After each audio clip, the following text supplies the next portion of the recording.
We're super excited to have you.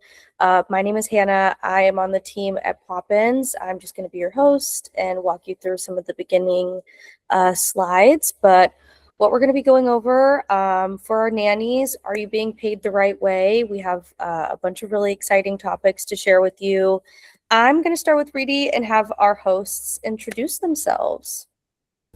Hi, everyone. My name is Riddhi. I lead marketing at Poppins. I'm also a mom. My daughter is 10, and when she was littler, I had nannies. So, our nannies were so pivotal in allowing me to sort of be able to work outside of the home and just keep my life in order. I'm really excited to be here and to sort of walk y'all through this. Hi, everybody. I'm Carrie. I joined the Nanny Relief Fund board in January of 2024, and I love it so much. I am the person typically creating and responding to our social media messages and posting, and you'll see, me kind of all over our social media. But I was a professional nanny for 13 years. I am working from home now. I'm working behind the scenes for some agencies in our industry, and I have 2 children at home with me, and I'm just really excited to be able to contribute and help share some information. I'll give it to the queen. Yes, hello. My name is Rachel. I am a working nanny. I've been a nanny for around 14 years, and I also am on the Nanny Relief Fund board of directors. I was the co-founder. I helped start it in 2020, and I have read every single application that has ever come through Nanny Relief Fund, so I'm very aware of the perils that nannies face in regular day-to-day life with their jobs, and especially when they, for one reason or another, aren't paid legally. And so I definitely want to advocate for legal pay, and I'm so glad that Poppins agreed to do this webinar with us so we can give you some of that knowledge and also hear from you and your concerns and what's happening in your life.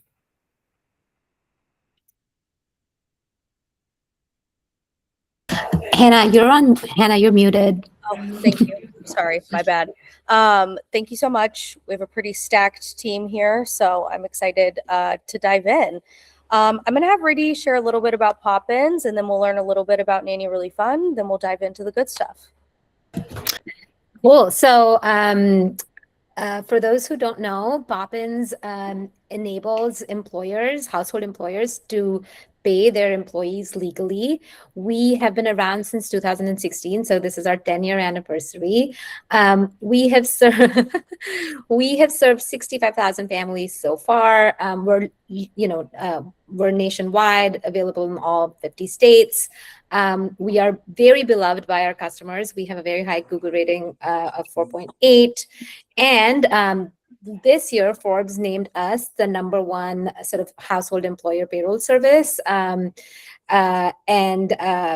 obviously very delighted about that. We also are very proud of our customer service, and we believe very much in serving both the employers and employees. So if you are a nanny who is being paid by Poppins, and if you call into our customer service, we pick up all calls within 15 seconds. And we are always happy to help with any and all questions that you may have. When a nanny is paid through Poppins, that typically means that you get a pay stub for every kind of payroll that's run. You can be paid through direct deposit depending on what your employer chooses, which means that you know when you're going to get paid on time every time. We also give you a W-2 at year end, which makes it easy for you to file your taxes. As I mentioned before, we support all employees whenever they call in. We're always happy to help and answer questions. And then most importantly, unlike some other payroll services, the only thing we do is household payroll. So that is our specialty. Really into the nuances from a state standpoint, from like staying on top of all of the different regulations. And we love it. I think this is kind of our mission, to support household employers and employees. And I think that kind of shines through. Awesome. Thank you, Reedy. All right, Nanny Relief Fund. I'll take this one, Rach.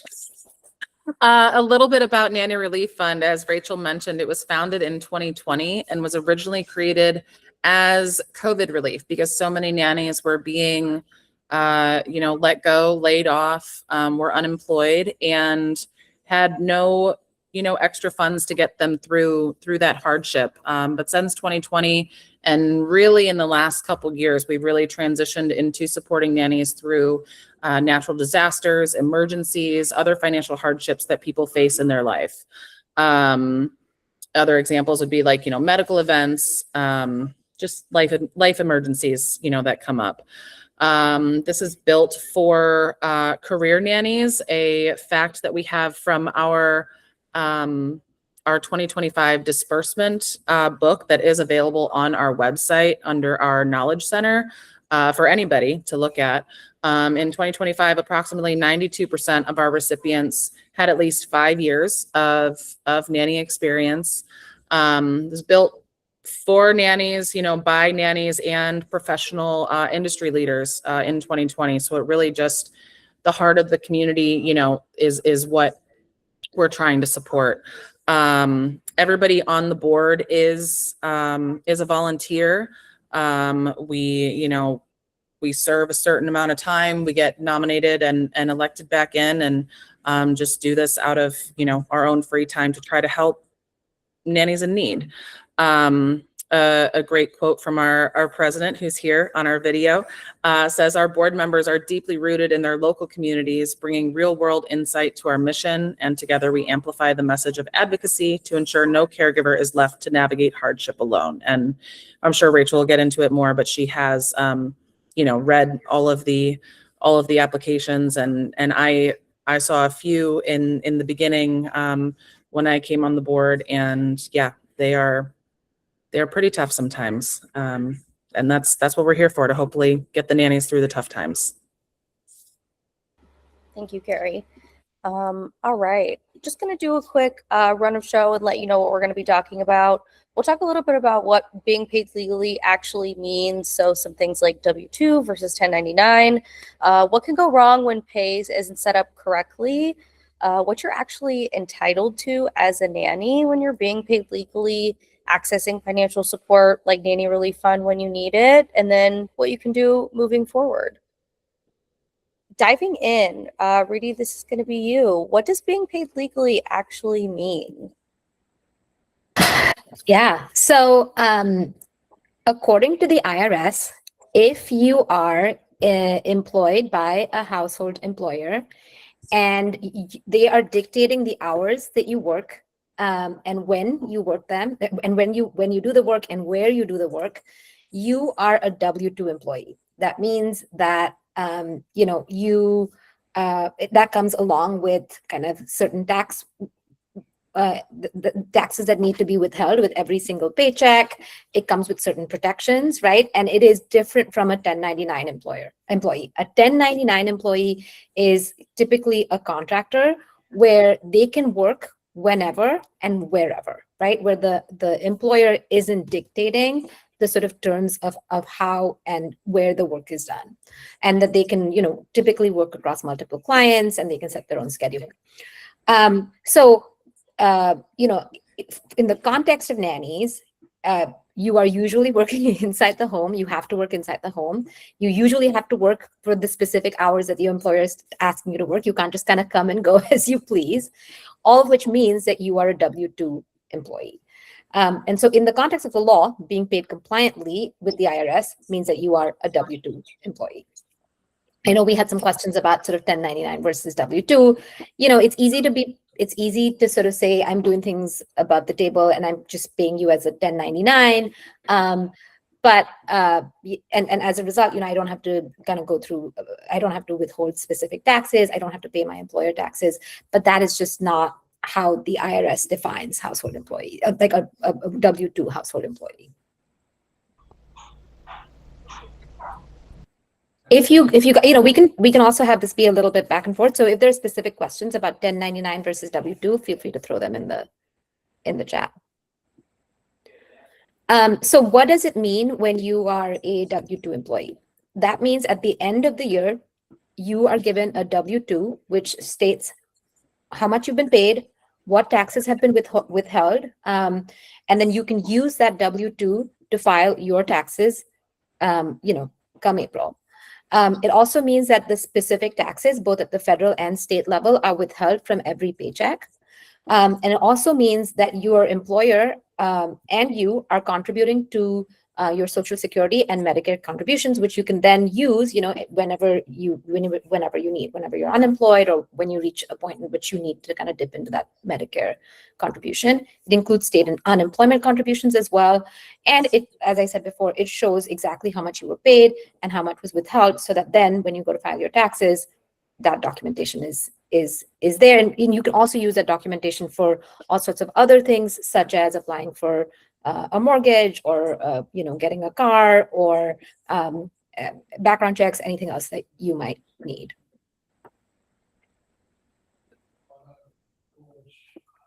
And typically, obviously the number one reason that being paid legally matters is that you're doing it in accordance with the law, you're doing it in accordance with what the IRS requires, but there are real benefits for you as an employee as well, right? Other than that. So number one is the fact that you have now proof of income that you can use for, say when you're renting an apartment and, your landlord wants to know, hey, how much are you making? I need to know before I can rent the apartment to you. If you decide you want to buy a house, that's when obviously becomes also very important, or really any type of other loans like credit card applications, all sorts of things, right? The second piece, as I mentioned, is when you're paying regularly into unemployment, it also allows you to dip into it. As we know that, nannying can be sort of a stop and start type of career. And so it becomes really important when you have an additional sort of source of security that you can dip into. Same thing with Social Security and Medicare. The next thing, is something that people don't often think about, but is actually really important, and something that we hear from our customers is if you're being paid over the table, in many states, employers are required to also get workers' comp insurance, right? And what workers' comp insurance does is that in the event that you get injured on the job, it allows you to be for those costs to be taken care of, right? And that is, we hear this, like we had a customer who's nanny got injured on the job. She broke her ankle. She didn't have health insurance. The cost was thousands and thousands of dollars. That was expensive for both the employer and the employee. Now, workers' comp is the type of thing that in that instant you kind of lean on, and it takes care of those costs.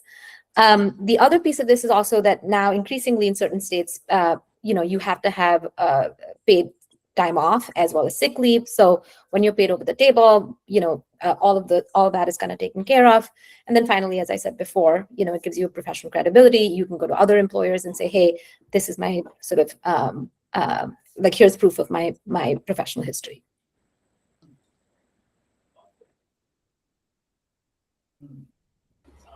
All right, next slide group is going to be led by Nanny Relief Fund. What can go wrong when pay isn't set up correctly? Sure. So I'll take this. I think so much is just the inverse of what we talked about, right? So we went through all of the benefits of being paid legally, but what the negatives are if you're not paid legally is sort of just the opposite. So it makes taxes a lot harder if you're not paid legally. And what kind of baffles me the most about people who make a choice, a knowledgeable choice not to be paid legally, is almost always they have a tax bill at the end of the year, whereas because people who are paid legally often will receive a tax refund. And to me, that would be so stressful to have a mystery bill at the end of April that could be thousands of dollars. So for me, very personally, knowing that I'm probably not going to have a big tax bill is just such a relief. And I think, not having the knowledge that you will have some sort of retirement, it breaks my heart to think that nannies could work 20, 30, 40 years in this industry, get to be 65 years old, and their bodies are just not wanting to be on the floor with toddlers anymore. And they can't retire because they have not paid into Social Security. They can't, or their medical premiums keep rising because they have not paid into Medicare. When for so many people, that's a choice that they're making. So, so again, like these these amazing things that can come with being paid legally have an equal and opposite effect for not being paid legally. I think, and there, you know, we've been talking here, if you're classified incorrectly as a 1099 employer, again, that's a huge tax bill at the end of the year that could be easily 5,000, 7,000 or more, depending on your income. That's a life-changing burden for so many people. And so let me go through my list. You also just, again, don't have proof that you are paid legally. One of the easiest ways to prove to us at Nanny Relief Fund that you do work as a nanny are these pay stubs. Is this record of employment that comes with having a pay stub. And I think that you know, having some built-in worker protections are also just incredibly valuable. When you guys sent out the list to all of the people who are interested in this webinar, I was reading through the questions they sent back, and quite a few of them were talking about what happens if an employer doesn't do the thing that they said they were going to do. And if you are paid legally, you have more proof that there was a formal work agreement to potentially try to have that employer do the right thing through multiple means necessary, you know, but including courts. Like having a good paper trail could help you in court if you ever needed to go that route with an employer who, you know, is cheating you out of your agreed upon compensation.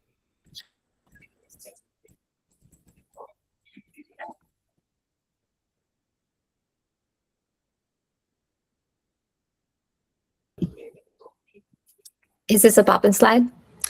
No, this is Nanny Relief Fund slide. Oh, sorry, I got out of order. There we go. This is the next one.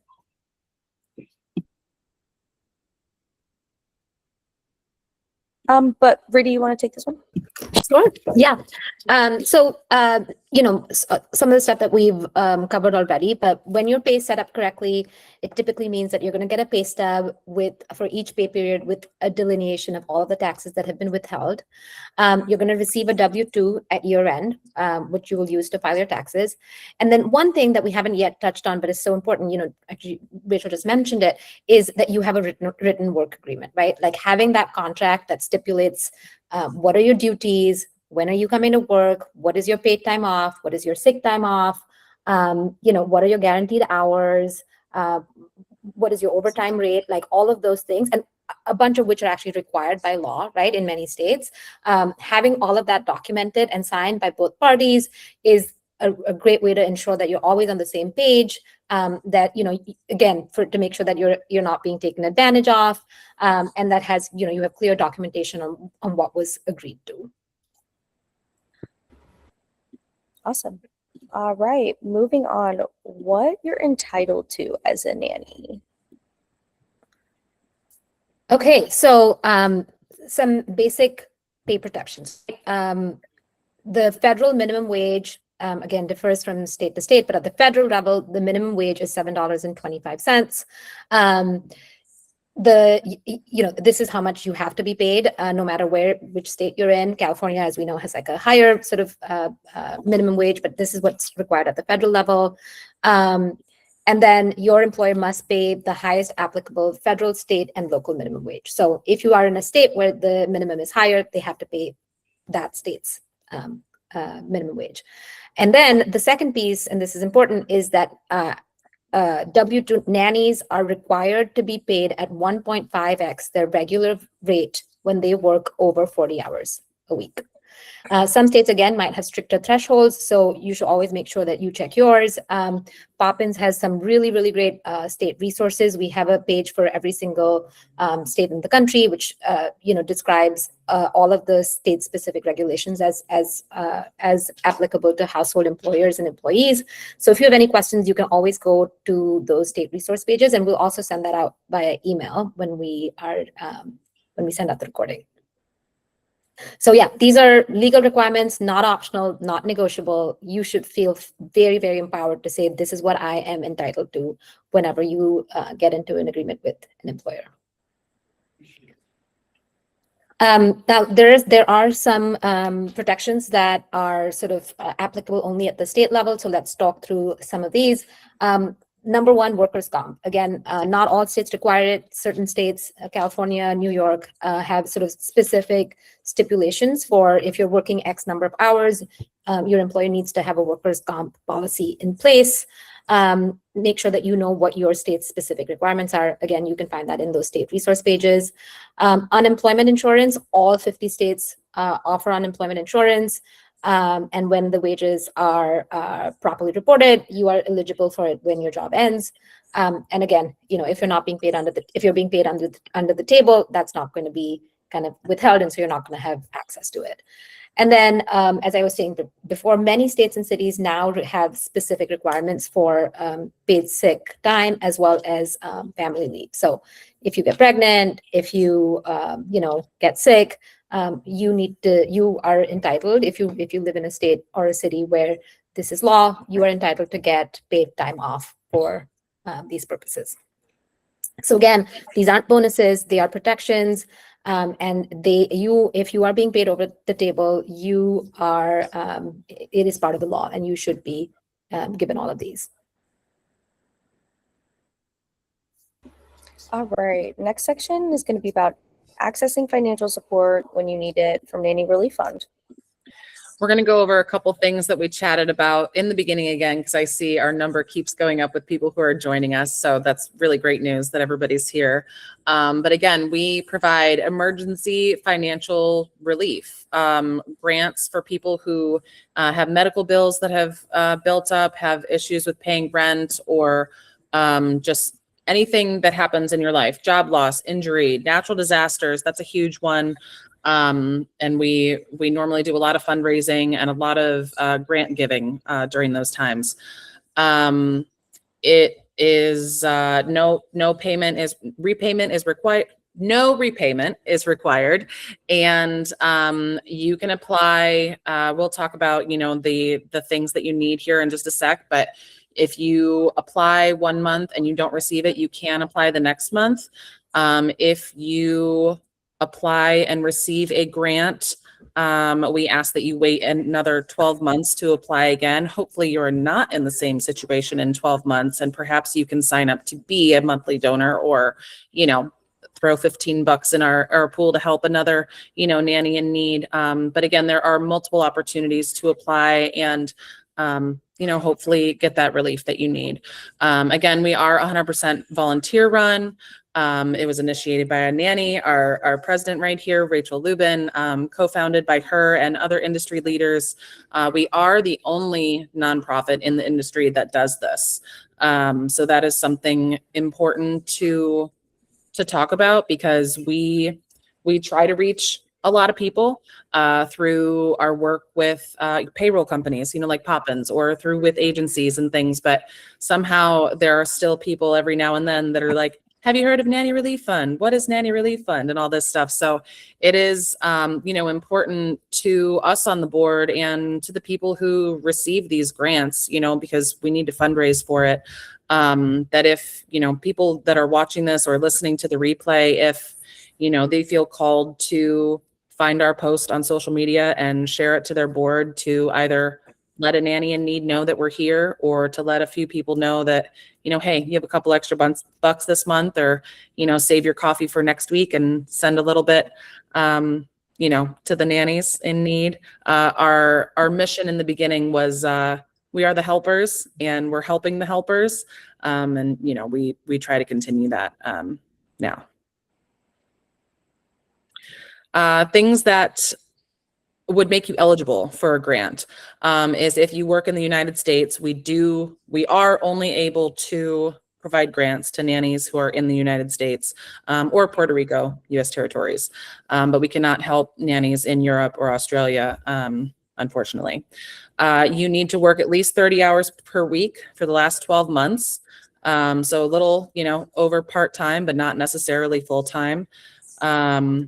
Even if your employment changes in that time period and you're not working for the same family, we just want to know that you have been consistently in the industry. You've obviously experienced an unexpected loss, emergency, something where, you're in a financial bind.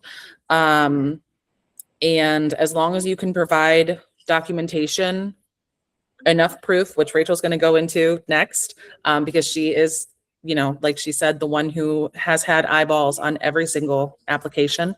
As long as you can provide it, we can hopefully deliver it. But Rachel's going to get into that part next. Yes, thank you.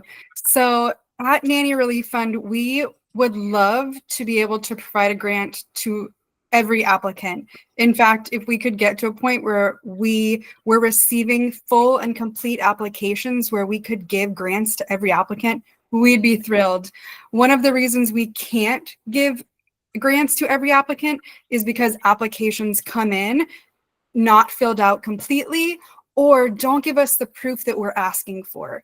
Our application lists lots and lots of ways that you can give us that proof. So it is on the application, it's on our website, and I'm happy to go over it here. We need proof that you're a nanny. Like Carrie said, living, working in the United States, working at least 30 hours a week on average. We understand there's rodent nannies and all kinds of situations, but on average, 30 hours a week. And the way that you can prove that is the best way is through a pay stub, whether it's through a payroll company or a different way. We can, of course, take screenshots of things like regular digital transactions, but those are it's just harder to track because there's not a lot of information. That screenshot of that Zelle report where your employer gives you the same amount every week, it can work, but that's not telling us how many hours you're working. It's not telling us that you're a nanny. That information could be coming from anyone, someone paying you to landscape. So making sure that you are showing that you are a nanny is the best way. Sometimes we get letters from employers who are like, this is a letter of reference. This is my nanny. This is how many hours they work.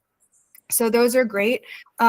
Or texts and emails from your boss, or a contract, a working agreement. It's a great way to show that you're a nanny. It has dates on it.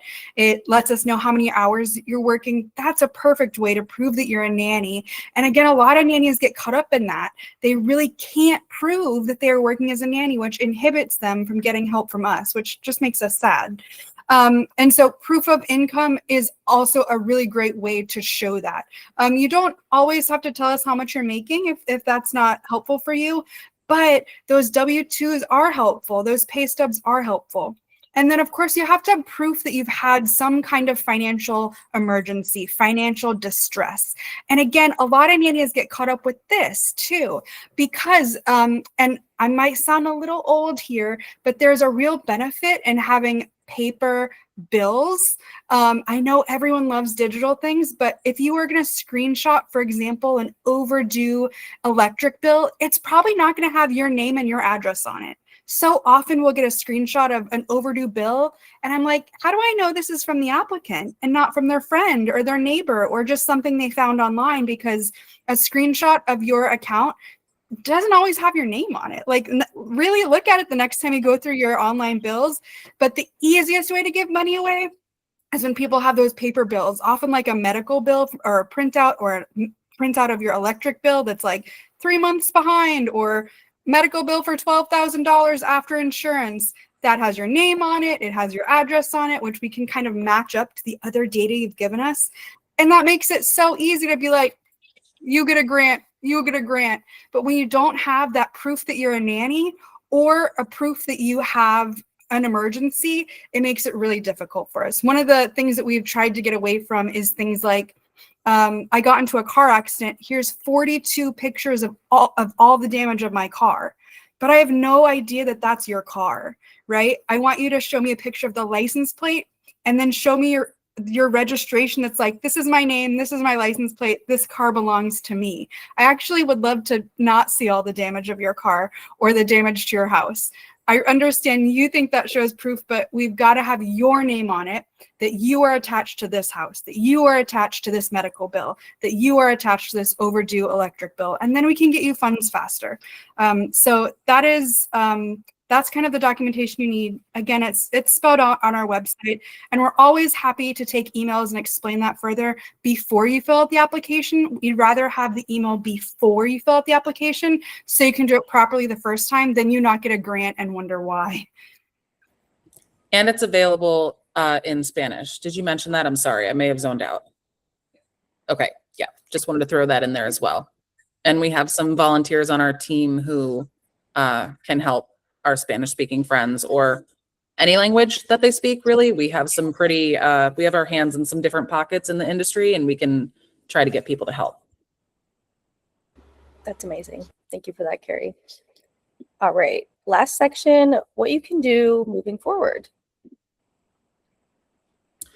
So what you can do moving forward is, of course, just start the conversation with your employer. Maybe they don't know how they're supposed to be paying you, or they don't know about Poppins, or how easy it is to call and be like, hey, I have a nanny. What do I need to do? And Poppins will walk you through all that kind of stuff. Or you, the nanny, be like, hey, I'm being paid under the table. What do I do? And you call Poppins and they help you and they walk you through this kind of stuff. Ask for the documentation. You can request the pay stubs and make sure that you're going to get that W-2 at the end of the year. Keep your own records. Know how you're classified, whether you're doing W-2 or 1099. And again, talks about, what that means for your protections that we talked about earlier. Whether it's investing, paying towards Social Security, paying towards Medicare, just different things, that you'll need down the line. So you're not 35 plus years in to this beautiful industry and then not being able to be taken care of yourself after so many years of investing into these humans. And Poppins has a free template for a written contract, which is an amazing resource in case you didn't know that, or you don't have one, or, you have something written on a Post-it that says, yes, I agree to watch your children for this many hours a week. Get actual documentation. And again, Nanny Relief Fund is here for you to support if things go sideways, if something unexpected happens. Like I mentioned at the beginning, like I'm typically the one like in the social media bits of things. So if you don't have access to email, or you're just on your phone and you're like, hey, I have a question, I'm going to send that message. And if I myself don't have the answer to it or whatever, we have still like Rachel and then some other founding members on our board. We have a few people in just different areas of the industry, and we will get those answers. We will get those questions answered for you.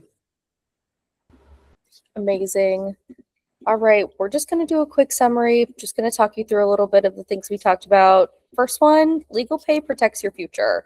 So no matter what you're applying for, whether you're trying to buy a house or you need a credit card or anything like that, W-2 status can open doors that being paid cash or being paid incorrectly, like a 1099, never can. Next, these are your rights. There are some things that are non-negotiables for you as a nanny, like minimum wage or overtime pay. And we want you to feel empowered to be able to have the education about them and then to be able to ask your family for these things. Next, you have the right to ask. Like we said, these are things that we believe that nannies deserve. Of course, there are those baseline protections, but it goes a little bit deeper than that when it comes to planning for your future and planning for your family and the now. And then it's never too late. Help exists. Whether you're in a bind right now and you need some help, Nanny Relief Fund is here to kind of walk you through some of those options. And then if you have any questions about your pay, being paid legally, or anything like that, Poppins is here, and we will share the contact info for both of us at the end of this slide deck, but I'll also send it over to you in an email. If you have any questions right now, drop them in the chat for me. I think that we already had one that came up, which we can answer. And then I also have a few that were sent over in the sign up form, which we'll dive into. But first one, are household managers and or family assistants legally required to be W-2, or can they be 1099? Reedy, could you take that one? Yeah, happy to. Again, I think about like, if you are a household manager, is the family dictating that you should be working from a specific location at a specific period of time? Then you are a W-2. If you're a family assistant and you can do your tasks whenever, wherever, then you can be 1099. So it's pretty sort of like black and white. I think in most situations, both the household manager and the family assistant, given that they're probably having to do things around the home, they have to come at a specific time and leave at a specific time. It means that they are likely going to be W-2. But, you know, each situation might be different. Maybe you could be a virtual family assistant, and in that case, you can be 1099. Awesome. All right. Don't forget to drop any questions you have in the chat. I'm going to start answering some that were sent in. So first, I want to talk a little bit about contracts. The first one is what to do when a family won't give you a contract. Nanny Relief Fund, do you want to take that for us? Carrie, did you want me to take this one? Perfect. So I get this question a lot. I live in Houston, Texas, and I'm really involved in our nanny support group here, our in-person nanny support group. And I get this question a lot, and I'm just a pretty truthful, blunt, just take it as it is person. And I just say, please don't work for that family. If you are especially, it is very difficult to change things in the middle. It is so much easier, and you have a lot more bravery at the very beginning or before you start a new position. So once you're in the middle of this, it gets a lot more complicated. There's feelings involved and relationships with kids involved. But before, if you're talking with a family and they're like, yeah, we really don't want to go into a contract, like that's just a lot of work, that is your sign to not take that job. Of course, you can give them information. There's probably great information from lots of blogs, lots of agency blogs, lots of payroll blogs. But if they are immovable, then they are not going to respect you enough to set up your relationship appropriately from the beginning. That is not a family to take a job from. It doesn't matter how lovely it looks on paper. They're already showing you who they are. If you think that they can be convinced and you're like, oh, maybe you just don't know, then hype up all the reasons it protects them. It says, it lays out my schedule, what time I'm supposed to be here. It says, what you want to happen with your child, what our shared discipline style is like, if I'm allowed to take them out. It's so many things that wouldn't be talked about without this contract, or wouldn't be talked about until it became a problem. A great sell for a contract is like, yes, it does take a lot of time at the beginning, but then we are setting ourselves up for success. We're not going to have these 42 difficult, awkward conversations later down on the road because you didn't tell me I wasn't allowed to walk to this park that you had heard had some bad news happen to it, But if you sit down and talk about a contract, you're like, here's where you can go, here's where you can't go. And then it lays out all the formalities of your relationship. So I think it's easy to sell to a family who might just not fully understand that it's going to protect both parties. Again, if you're in the middle of that situation, it's a lot more difficult. It does take a lot more bravery from you to be like, hey, this is important for me in order to continue with this relationship. And I think there are probably great blogs about that, about how to do that once you're in the middle of it. But you gotta reach down deep inside to make sure that it's important enough to you to have those difficult conversations. And all relationships are like that, right? With your friend, with your family, with your significant other, like difficult conversations have to happen. And hopefully the goal is for it to be better on the other side. Absolutely. What an amazing answer. That was great, Rachel. That was the perfect answer. All right, next question. Reedy, I'm going to throw this to you. How to handle occasional babysitting taxes with different families? Do temporary nannies also do W-2, or could they be a 1099? So the sort of federal requirement for 2026 is that if a household employer is paying an employee more than $3,000 through the year, that is the point at which they have to start withholding and contributing taxes, right? Think of that as sort of the litmus test, at which point, you have to be compliant with the law.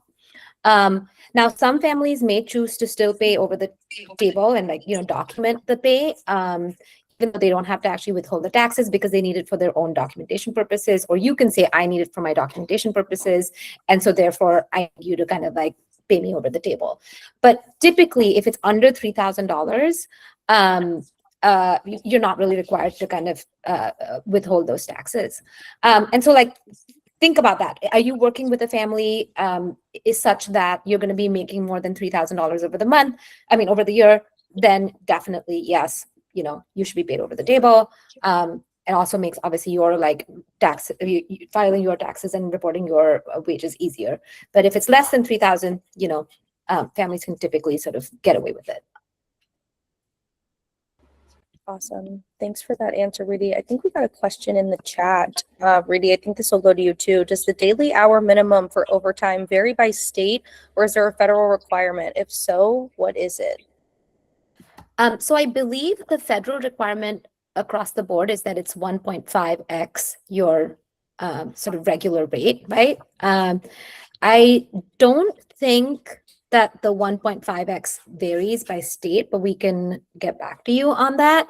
The minimum wage, of course, varies, right, by state, whether they have like a minimum wage requirement. Like again, California, I know has it's like $15, right? So that is double the federal requirement. Go ahead, Rachel. No, you could finish. I think I was hearing the question differently, so I was processing it differently in my brain. But possibly what they were asking is, do different states have different rules about overtime? Which I is see. true. Yes. Like for California, if you work more than 9 hours in one day, then it doesn't even matter if you have a 40-hour work week, that extra hour or two is at their 1.5 times overtime. And then the 40 hours is per 7-day period. So that's what's great about a contract is you can set up what your 7-day period is with your family. Maybe it's, for most nannies, it's probably Monday to Sunday, but it could be a different 7-day period. So when you think about the 40 hours, it could be over 2 days. You could be working 2 20-hour days or something crazy, and you're still not entitled to overtime in some states, even if you have 5 days off after that. But in California, you'd be entitled to a ton of extra overtime, even though you're working that same 40 hours. That's how I heard the question, but maybe I'm wrong. Yes, I think you're right, because that was a clarification that it was about the hourly minimum, not the rate. Thank you. Awesome. Okay. Thank you. Good answers from both. Perfect. All right. A few other questions I want to dive into. We had a few questions about salary and pay when it comes to a nanny. So for these questions that I'm going to ask, I would love if we got Poppins and Nanny Relief Fund kind of take on it. The first one is, what is the correct salary for a nanny? How do I know if I'm being paid correctly? I think we kind of got into the second part of that question. But Rudy, do you want to kind of tell us about some of our resources that we have? Yes, we have an article on sort of the average hourly rate for salary for nannies in every state in the country. So we can share that as part of our share out at the end of the when we share the recording. The Nanny Relief Fund would love to hear what you guys have to say, just kind of about setting those baselines and anything about kind of setting that standard for being paid salary versus hourly. It's a tongue twister. I personally just think that just is such a tricky question, because what's right in California is not necessarily the same rate in Iowa, and just it depends on location, it depends on experience, it depends on your duties, your responsibilities. Are you a full-time nanny for a 3-year-old? Do you also have a newborn? Are you also doing grocery shopping? Like, what is your title? What are your responsibilities?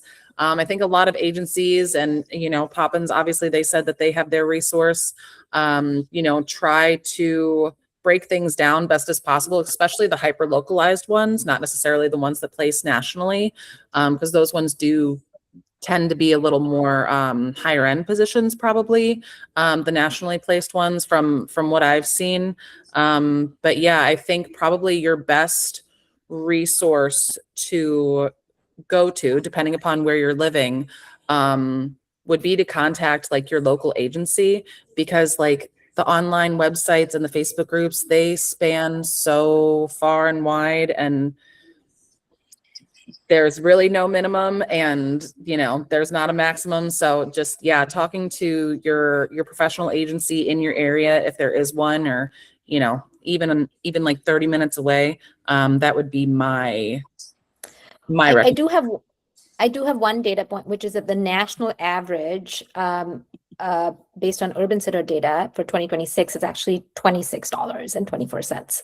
So at least you have that as sort of your anchor, right? Yes. If I may also talk about this is definitely one of my little specialties that just gets me buzzing. Like if there's one thing in the nanny industry I talk about and I present at INNTDs, it is nanny wage data. And I love what all of you have said, and there's more, which is definitely something I say in my presentations too. There are a ton of nanny wage data resources out there. I'm not going to say all of them because we will go over time and I would sound like the mad woman I am about this. But the International Nanny Association does a huge study every 4 years. There are, like you said, there's some data on Urban Sitter and other online sources. I have found in my deep dives with them that they can really have huge variations. There are local nanny support groups or agencies who do their own studies, like Carrie said. So again, the best data is local data. And of course, there's so many factors in this. But don't give up hope. I'm actually happy to take any messages people have about, hey, I live in this city, where can I find the best data? And I'm happy to point you to the resources that I know of that could give you that data. This is definitely something that I love to talk about. More than taxes, it's just wages and making sure nannies are being paid enough money, in addition to making sure that they're being paid legally. So there are extra resources out there, and I'm happy to get those to you. Thank you so much, Rachel. That's so much great info about nanny pay. And also Rachel's contact info will be at the end of the slides as well, and I'll send it out in the email. So if you have any questions for her, you'll be able to reach her. We have time for just maybe 2 more questions. This one's going to be for Reedy. I was told that state taxes are not required to be taken out of payroll. Is that true? This is a pretty nuanced answer. So it's kind of yes and no. Let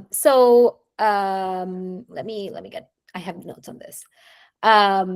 So it is true that state income tax is technically voluntary for household employers, which means that the employer isn't always legally required to withhold it, but the employee still owes that tax. So if it's not withheld in your pay stub, you're still going to have to pay it at the end of the year, which then, to Rachel's point, gives you a big tax bill. So it's best for those taxes to be withheld when you're sort of paid on a regular basis.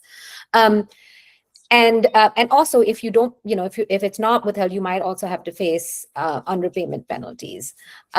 Additionally, other state specific kind of withholdings, right? Like state disability or paid leave programs in the states where this is required, that has to be withheld at the pay stub level, right? So if an agency is telling you that it's like entirely like not required, that's not true, because yes, the income tax piece can be it's voluntary, but again, you're going to owe it at the end of the year. And then there are other pieces that are at the state level that are required. And so it's just in your best interest if all of those state withholdings are withheld with each pay stub. It just makes it much simpler and easier. Yeah, absolutely. And some of the questions we got listed out some like specific situations, which may have been like something like this. And if you are really in the nitty gritty of like having these questions, please feel free to reach out to us or Nanny Relief Fund, when it covers their ground. But if there's any questions about taxes or, there was a TurboTax question and some other things, when it comes to the money side of things, please feel free to, we have, like Reedy said, we have an amazing customer service team. They answer the phone in literally 10 seconds or less. It's kind of crazy, but also they're very responsive on email. So like I said, I'll have the contact info for you, but I know we won't be able to get to a lot of these questions. So please, we don't want to leave you hanging. Just please reach out. Last one that I want to talk about, I know a lot of nannies and everyone cares about retirement. There's a lot to talk about there, but I do kind of want to throw this question to Nanny Relief Fund. How does retirement work when you've been a nanny for 20 years? Do I save on my own, or is there a better plan?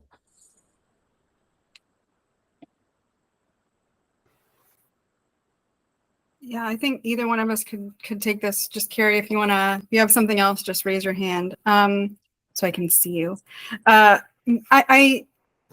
Listen, retirement's difficult when you're not having a corporate company sponsored matched 401k, right? Most corporate people, even maybe people at Poppins, I don't know how you work, but like a lot of corporations would have a matching 401k, sort of, you're going to put in $100 a month and I'm going to match that. And I'm going to put in $100 a month. And then at the end of 30 years, you have this incredible amount of money to retire on. For most nanny jobs who, 90 something percent, 95, 97% of nanny jobs are not going to be offered something like that, simply because, one, they don't have to be, right? It's not legally required. They don't have to be. So nannies have to be even more responsible than we already are and take retirement into your own hands. You've got to set up what I would recommend to be a Roth IRA, which means you just put your own money in there and then you invest that into very safe funds. Again, talk to your bank. I would never want to, advise this, but you're going to open a Roth IRA with your bank. You're going to let them encourage you to invest it in a safe way that's going to slowly grow. And the best thing you can do for retirement is to start early. And that's so hard to hear if you're like, I'm 45, I've never put a dime away, I live month to month, I can't afford this. That's really, really hard. And that's why you're going to do great at your job. You're going to take a couple extra little certifications, so your next job you can make even more money and you can afford to put some money away. We can't stay in that job that's making us be paycheck to paycheck forever. No matter how much you love the kids, you're going to want to retire one day. Your bones are going to hurt. Okay. So we've got to get in a position where we can save some amount of money. And then you have to make that little money that you can put away grow. And the best way to grow it, we're in the United States, is the stock market. All right. Every rich person knows this. So you have to make that stock market work for you.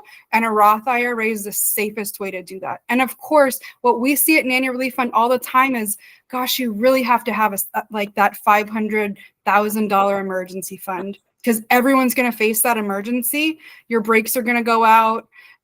Something in your house is going to break. And if you don't have that $500 to $1,000, it gets really scary really fast. So even if it's $10 a paycheck, put it away, don't touch it, pretend it doesn't exist. Everyone needs that little emergency fund and then that big fund at the end. So we've got to prioritize getting a job that can allow us to have those.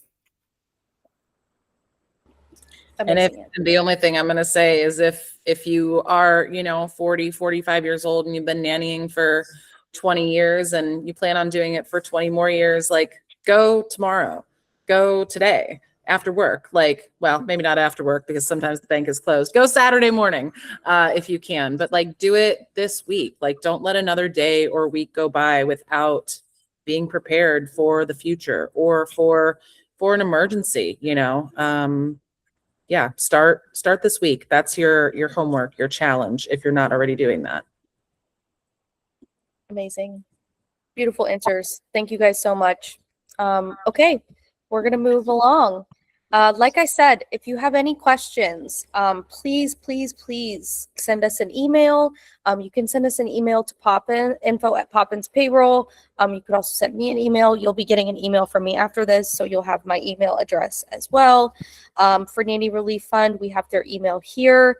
And just a subtle plug,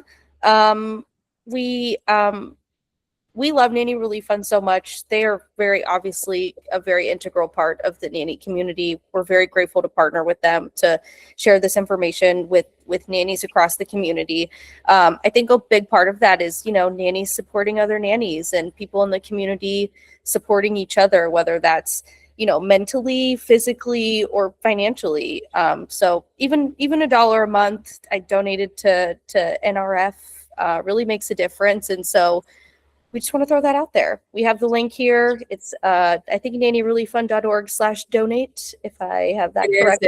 It's .org. And also, huge shout out and thank you to you guys at Poppins for being monthly donors. The payroll companies, the businesses in this industry are really what help drive us forward. We do have nannies supporting nannies, and gosh darn it, we just talked about, somebody saving $10 a month from their paycheck. And there's nannies who give us $10 a month, for somebody else to find relief. But you guys, at Poppins for your monthly contribution, we thank you and couldn't, keep doing it without you. We love you. We're big fans over here. All right, guys, thank you so much for joining. We have taken up an hour of your time on this Wednesday, and we're really grateful for it. You're going to get an email from me right after this with just a quick little survey, literally 3 questions. If you don't mind filling it out, telling us what you would want to see again, we would really appreciate that. You'll also get an email with the resources. This includes the nanny contract, our state resource pages. I have a few things from Nanny Relief Fund coming your way. And then tomorrow I will send the recording and the slide deck as well, so that you're able to go back and revisit this or watch this with your nanny family anytime you want. Thank you guys so much. I hope you have a beautiful day, and feel free to reach out with anything you need. Bye.